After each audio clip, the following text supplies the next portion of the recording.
Welcome to Meitei savings. ఈ వీడియోలో front part స్టిచ్చింగ్ని చూద్దాం. నా ముందు వీడియోలో బ్యాక్ పార్ట్ స్టిచ్చింగ్ని ఆల్రెడీ అప్లోడ్ చేశాను. అలాగే ఈ క్రాప్ టాప్ కటింగ్ని కూడా అప్లోడ్ చేశాను. ఇప్పుడు ఫ్రంట్ పార్ట్ని మనం రైట్ సైడ్ మనకు కనిపించేలాగా ప్లేస్ చేసుకొని దాని మీద లైనింగ్ని పెట్టుకొని దాని మీద బక్రంని అయితే పెట్టుకోండి. బక్రం అటు ఇటు కదలకుండా మనం ఒక స్ట్రైట్గా మధ్యలో అయితే స్టిచ్ వేసేసాను. ఇప్పుడు నెక్ని అయితే మనం మార్క్ చేసుకున్న విధంగా ఒక స్టిచ్ అయితే వేసేద్దాం.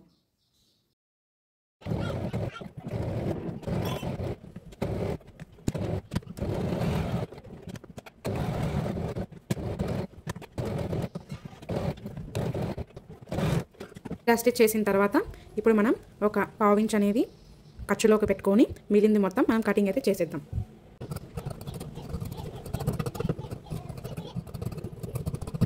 ఇలా కట్ చేసుకున్న తర్వాత ఇప్పుడు మనం టక్స్ ఇట్లా కట్స్ అయితే ఇద్దామండి.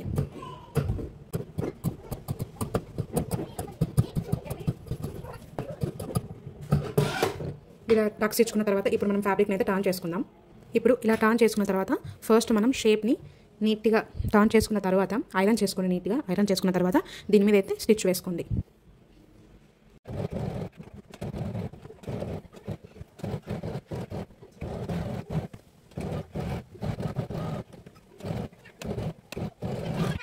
ఇలా స్టిచ్ వేసిన తర్వాత దీన్ని ఇలా టర్న్ చేసుకొని ఇక్కడ ఒక పావు ఇంచు మార్జిన్తో మొత్తం అయితే స్టిచ్ చేయండి.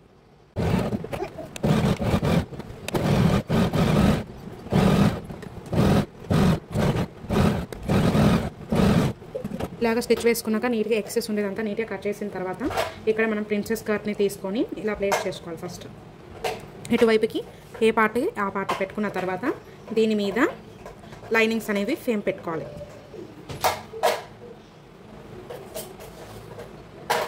ఇలా పెట్టుకున్న తర్వాత సేమ్ దీన్ని ఇలా టర్న్ చేసేసి ఇక్కడంతా స్టిచ్ వేసుకోవాలి ఒక పావు ఇంచ్ మార్జిన్తో. సేమ్ ఈ పార్ట్ని కూడా ఇలా టర్న్ చేసుకొని నీట్గా ఒక పావు ఇంచ్ మార్జిన్తో అయితే నీట్గా కార్నర్స్లో స్టిచ్ చేసేయండి.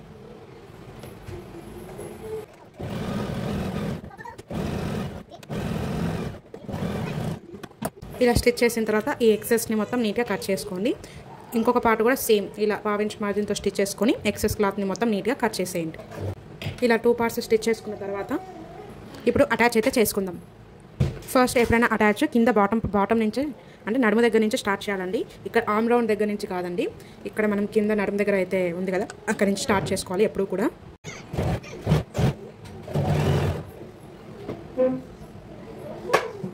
ఇక్కడ ఈ గుట్కాలు రెండు కలిసేలాగైతే చూసుకొని స్టిచ్ చేసుకోవాలండి. కొంచెం అటు ఇటు అయితే కూడా మీరు కొంచెం లాగి పట్టుకొని అయితే స్టిచ్ చేయండి.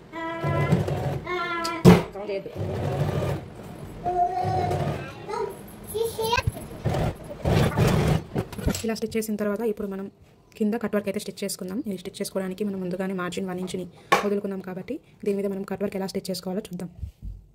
1.5 ఇంచ్ ఉన్న బక్రంని 1.5 విడ్త్ ఉన్న బక్రంని తీసుకోండి. ఇక్కడ లైనింగ్ మీద ప్లేస్ చేసి ఇక్కడ 1 సైడ్ మాత్రమేనండి ఇలా క్లోజ్ చేసుకొని అయితే మనము స్టిచ్ చేసుకుందాం.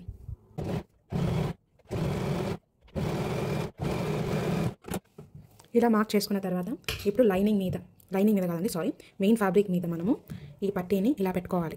ఇక్కడ మనం 1 ఇంచ్కి ఎంతైతే మార్జిన్ వదులుకున్నామో ఇక్కడ చిన్నగా గుట్కాలు అయితే పెట్టుకోండి. ఆ ఎడ్జ్లో పెట్టుకోండి. వీడియోలో చూపిస్తున్నట్టు పెట్టుకొని ఆ గుట్కాల దగ్గర ఇలా లైనింగ్ని పెట్టుకొని అంటే మనం ఏదైతే బక్రం షీట్ని తీసుకున్నామో కట్ వర్క్ స్టిచ్ చేయడం కోసం అది తీసుకొని మనం ఇక్కడ స్టిచ్ అయితే వేసుకుందాం. ఇలా గుట్కాలు పెట్టుకోవడం వల్ల మనకి క్రాస్గా వెళ్ళడం అలా లేకుండా స్ట్రైట్గా అనేది వస్తుందండి. ఇప్పుడు స్టిచ్ చేసుకుందాం.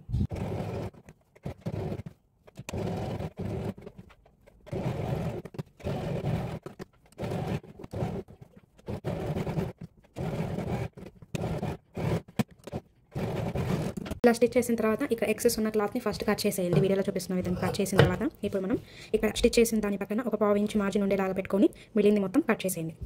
ఇలా పావు ఇంచ్ మార్జిన్తో కటింగ్ చేసుకున్న తర్వాత ఇక్కడ మనం కట్స్ అయితే ఇచ్చుకోవాలండి.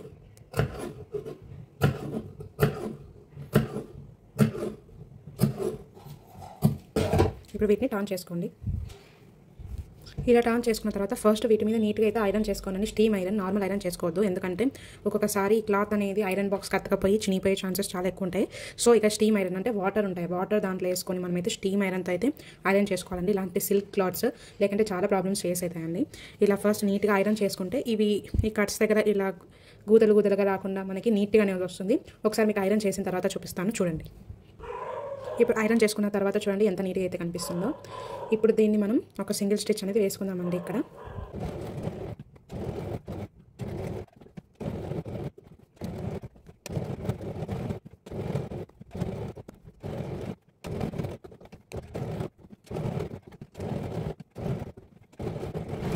ఇలా నీట్గా స్టిచ్ చేసుకున్న తర్వాత చూడండి ఎంత నీట్గా అయితే వచ్చిందో. ఇక్కడైతే ఒక స్టిచ్ అనేది వేసుకోవాలండి, దానివల్లనే మనకి నీట్గా అయితే ఉంటుందండి. కొంచెం ఎక్స్ట్రా లుక్ కావాలి అనుకునే వాళ్ళు ఇక్కడ మనం చిన్న చిన్న పూసలతో కానీ కొంచెం బీడ్స్తో కానీ మనం ఇక్కడైతే హైలైట్ చేసుకోవచ్చు అండి. స్టిచ్ చేసుకుంటే చాలా నీట్గా అనేది ఉంటుందండి. ఇప్పుడు ఫ్రంట్ పార్ట్ స్టిచ్చింగ్ అయిపోయింది కదండి. ఇప్పుడు మనం వీటిని హ్యాండ్స్ జాయింట్ చేసుకొని మనం సైడ్ జాయింట్స్ కూడా చేసేసుకుందాం. ఫస్ట్ షోల్డర్స్ అయితే జాయిన్ చేసుకోవాలండి. ఇలా ఫ్రంట్ పార్ట్ మీద మనము ముందు నిన్న స్టిచ్ చేసిన బ్యాక్ పార్ట్ ఇక్కడ వీడియో చూపిస్తున్న విధంగా ప్లేస్ చేయండి. నా వీడియో నచ్చితే ప్లీజ్ లైక్ అండ్ షేర్ చేయండి. నా ఛానల్ అయితే సబ్స్క్రైబ్ చేయండి. ఒకవేళ మీకు ఇంకేమైనా డౌట్స్ ఉన్నా కూడా నా కామెంట్ సెక్షన్లో మెసేజ్ చేయండి. నేను ఇంకొంచెం క్లియర్గా చెప్పడానికి అయితే ట్రై చేస్తానండి. ఇక వీడియో చూపిస్తున్న విధంగా ఇవి రెండు అండి, అంటే మెయిన్ పార్ట్ వచ్చేలాగా ప్లేస్ చేసుకోండి. చాలా మంది తెలియక ఇలా కూడా పెడుతూ ఉంటారండి, దానివల్ల చాలా ప్రాబ్లమ్స్ వస్తూ ఉంటాయి. అంటే ఇది బిగినర్స్ కోసం చాలా క్లియర్గా పిన్ టు పిన్ చెప్తున్నాను. సో బిగినర్స్ మాత్రం స్కిప్ చేయకుండా అయితే చూడండి. మీకు కూడా స్టిచ్చింగ్ అనేది చాలా ఈజీ అవుతుంది స్టిచ్ చేయడానికి. ఇప్పుడు ఈ షోల్డర్స్ జాయింట్ చేద్దామండి. ఫస్ట్ షోల్డర్స్ ఎప్పుడైనా నెక్ దగ్గర నుంచి జాయింట్ చేసుకోవాలండి. అంటే నెక్ దగ్గర మనం ఇక్కడ ఎడ్జ్ దగ్గర ఈక్వల్గా ఉండేలాగా పెట్టుకొని స్టిచ్ అయితే చేసుకోవాలండి. ఇక్కడ ఒక స్టిచ్, ఇక్కడ మనం మార్జిన్ అయితే వదులుకున్నాం కదా, సేమ్ అదే మార్జిన్తో మనం ఇక్కడ స్టిచ్ అయితే వేసేసుకుందాం. సేమ్ ఇంకొక స్టిచ్ చేసుకోండి.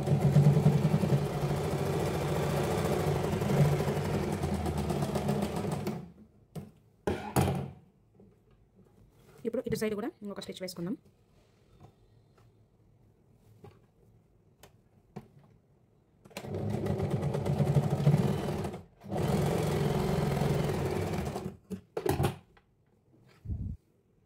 ఇప్పుడు షోల్డర్స్ జాయిన్ చేసుకున్న తర్వాత ఇక్కడ అక్కడ ఎడ్జెస్ ఈక్వల్గా ఉన్నాయో లేదో చూడండి.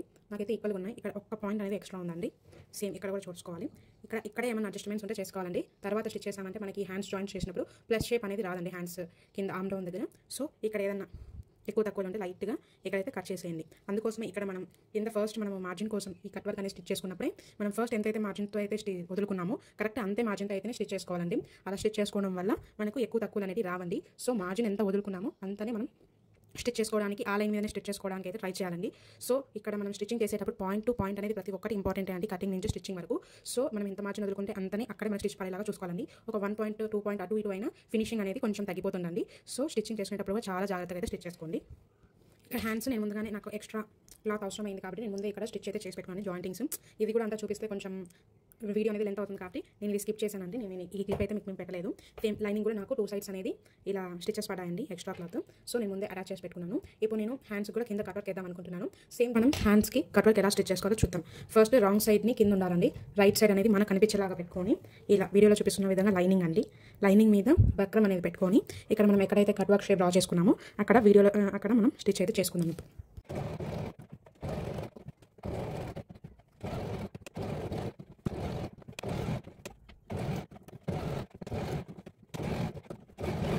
ఇలా స్టిచ్ చేసుకున్న తర్వాత ఇప్పుడు దీన్ని మనం కట్ చేసుకుందామండి. కట్ చేసుకొని ఇలా ఒక 1/4 ఇంచ్ ఉండేలాగా కట్ చేసుకొని మనం ఇక్కడైతే కట్స్ పెట్టుకొని టర్న్ చేసుకుందామండి.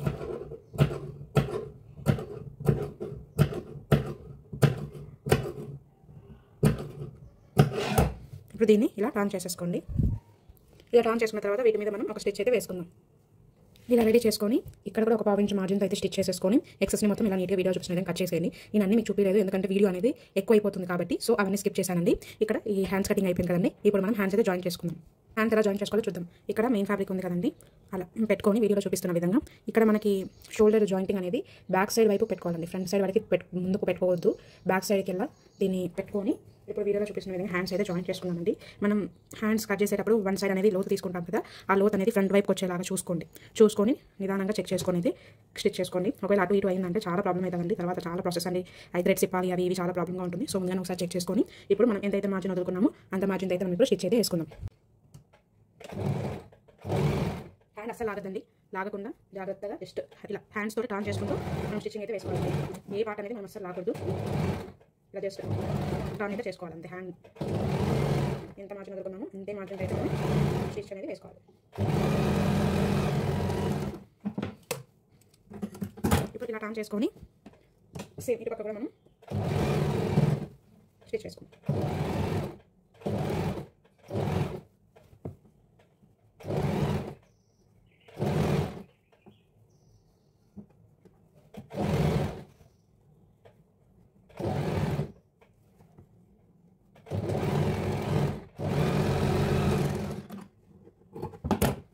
సేమ్ దీని మీద ఇంకొక స్టిచ్ అయితే వేసేసుకోండి. సేమ్ అలాగే ఇంకొక హ్యాండ్ కూడా జాయిన్ చేసుకోండి. ఇప్పుడు హ్యాండ్స్ జాయిన్ చేస్తాం కాబట్టి ఇప్పుడు మనం టైట్ జాయింట్స్ ఎలా వేసుకోవాలో చూద్దాం. ఫస్ట్ వేస్ట్ అయితే మార్క్ చేసుకుందాం. వేస్ట్ మనకి మెజర్మెంట్ వచ్చేసి 29 అండి. దానికి 4వ భాగం వచ్చేసి 7.25 అండి. సో ఇక్కడ మనం టేప్ని తీసుకొని ఇక్కడ నుంచి ప్లేస్ చేసుకొని 7.25 దగ్గర మనం ఇప్పుడు మార్క్ చేసుకోవాలండి. ఇలా మార్క్ చేసుకోవాలి. ఇప్పుడు ఇలా టర్న్ చేసుకొని ఇక్కడ బ్యాక్ సైడ్ కూడా అండి, ఇక్కడ కాజా పట్టి దగ్గర కాజా పట్టి మనం ఎక్కడ వరకు అయితే వేసామో అక్కడ అది వదిలేసి ఇక్కడ నుంచి అయితే మెజర్మెంట్ తీసుకోవాలండి. ఇది 7.25. సో ఇది ఇక్కడ వస్తుంది. సేమ్ ఇటు సైడ్ ఉక్సు పట్టి సైడ్ అయితే మనం వదులుకోవాల్సిన అవసరం లేదండి. ఇక్కడ మనము ఈ ఎడ్జ్ నుంచి అయితే మనం ఇలా మార్క్ చేసేసుకోవచ్చు. ఇలా మార్క్ చేసుకున్న తర్వాత ఇప్పుడు చెస్ట్ అయితే చెస్ట్ దగ్గర మనం ఆల్రెడీ ఇలా గుట్కాలు అయితే పెట్టేసుకున్నాం కదండి. సో ఇక్కడ ఆల్రెడీ మనం గుట్కాలు అయితే పెట్టుకున్నాం కాబట్టి డైరెక్ట్ మనం అక్కడికి అయితే స్టిచ్ చేసేయచ్చు, ఏం ప్రాబ్లం లేదు. వేస్ట్ దగ్గర మాత్రం మనం మెజర్మెంట్ తీసుకోవాలండి, ఎందుకంటే ఇక్కడ మనం ఆల్రెడీ అంతా స్టిచ్ చేసేసాం, అయిపోయింది. సో అలాగే మనం ఇక్కడ డాట్ పాయింట్స్ అనేవి మార్క్ చేస్తూ ఉంటాము. సో కొంచెం క్లాత్ అనేది మిస్ అవుతూ ఉంటుంది అటు ఇటు. సో వేస్ట్ మాత్రం మనం మార్కింగ్ చేసుకున్న తర్వాత మనం సైడ్ జాయింట్స్ అనేవి వేసుకోవాలి. సైడ్ జాయింట్స్ ఎలా వేసుకోవాలో చూద్దాం. ఫస్ట్ ఒక దగ్గర ఫస్ట్ ఆఫ్ చేసుకొని ఇలా స్ట్రైట్గా ఇక్కడ మనము మార్క్ చేసుకున్నాం కదా అక్కడి వరకు మనం ఇలా స్ట్రైట్గా వేసుకొని ఇవి ముందరికి ఇలా అనుకోవాలండి.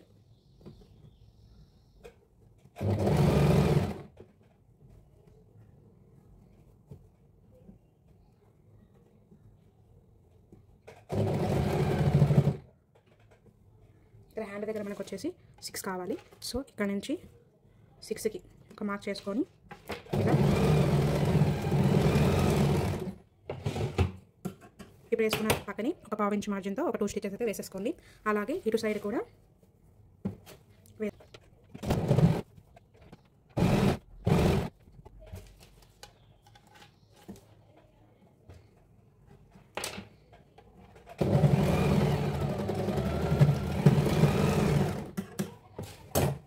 ఇప్పుడు దీని పక్కన ఇంకా స్టిచెస్ వేసేసుకోండి. 2-3 స్టిచెస్ 1/2 ఇంచ్ మార్జిన్తో. చూడండి స్టిచ్చింగ్ అయితే అయిపోయిందండి. 12 years పిల్లలది క్రాప్ టాప్ లెహంగాకి మీద వేసుకునే క్రాప్ టాప్ స్టిచ్చింగ్ అయిపోయింది కదండి. నా వీడియో నచ్చితే లైక్ అండ్ షేర్ చేయండి. నా ఛానల్ అయితే సబ్స్క్రైబ్ చేసుకోండి. నా నెక్స్ట్ వీడియోలో నేను మా పాపకి అంటే 4 years పిల్లలకి లెహంగా క్రాప్ టాప్ని ఎలా డిజైన్ చేసుకోవాలో చూద్దాం. అలాగే ఈ పాపది కూడా లెహంగా అనేది నా నెక్స్ట్ వీడియోలో స్టిచ్చింగ్ అండ్ కటింగ్ వీడియోస్ కూడా రాబోతున్నాయి. Please stay tune my Hitesh savings.